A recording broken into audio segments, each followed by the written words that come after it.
Police কোনো দল বা গোষ্ঠীর লাঠিয়াল বাহিনী নয় বলে মন্তব্য করেছেন স্বরাষ্ট্রমন্ত্রী সালাউদ্দিন আহমদ। রাজশাহী সারদায় পুলিশ একাডেমিতে তিনি বলেন, আইনের শাসন প্রতিষ্ঠায় দায়িত্বশীল ভূমিকা পালন করতে হবে পুলিশকে। এই সময় তিনি আরও জানান, আগস্ট মাসকে কেন্দ্র করে আওয়ামী লীগ যেন কোনো অস্থিতিশীল পরিবেশ তৈরি করতে না পারে, সেজন্য সারা দেশে আইন শৃঙ্খলা বাহিনীকে সতর্ক থাকার নির্দেশ দেওয়া হয়েছে। রাজশাহী প্রতিনিধি সুজাউদ্দিন ছোটনের সাথে নিয়ে বিস্তারিত জানাচ্ছেন ইকরামুল হক সায়েম।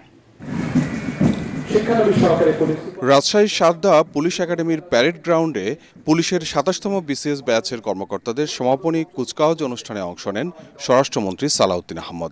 এ সময় তিনি বলেন, পুলিশ বাহিনীকে হতে হবে দলীয় প্রভাবমুক্ত, আধুনিক, প্রযুক্তি বান্ধব ও মানবিক সংস্থা। বর্তমান সরকার বিশ্বাস করে পুলিশ কোনো বিশেষ দলের বা গোষ্ঠীর লাঠিয়াল বাহিনী নয়, বরং পুলিশ হবে জনগণের কৃত্রিম বন্ধু।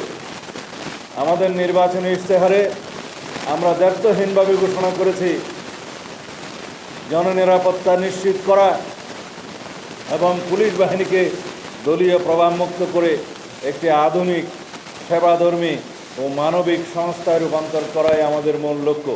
বিগত ফ্যাসিবাদী সরকারের আমলে পুলিশ ক্ষতিগ্রস্ত হয়েছে দাবি করে স্বরাষ্ট্রমন্ত্রী বলেন, দুর্নীতির বিরুদ্ধে জিরো টলারেন্স নীতি অনুসরণে জনগণের আস্থা অর্জন করতে হবে বাহিনীর সদস্যদের।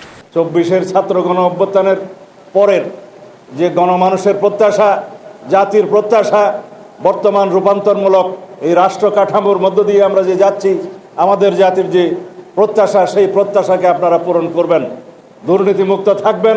সাংবাদিকদের প্রশ্নের জবাবে আগস্ট মাসকে কেন্দ্র করে পুলিশের বাড়তি সতর্কতার কথাও জানান তিনি। আওয়ামী ফ্যাসিবাদী গোষ্ঠী, যেটা নিষিদ্ধ ঘোষিত রাজনৈতিক গোষ্ঠী, তাদের বিভিন্ন কার্যক্রম আগস্ট মাসে পরিলক্ষিত হচ্ছে। তো সেই জন্য আমরা সবাইকে সতর্ক থাকতে বলেছি। আমরা সবসময় সতর্ক থাকি, পুলিশ বাহিনী সতর্ক থাকি এবং বোম ডিসপোজাল ইউনিট 24 আওয়ার্স আমরা রেডি রাখি। কোথাও এরকম কোনো নাশকতার কোনো পরিকল্পনা কেউ করছে কিনা। তবে আমরা এখনো পর্যন্ত যেটা দেখেছি সেটা আমাদের এখনো বিপজ্জনক কোনো পরিস্থিতির ইঙ্গিত দেয় না।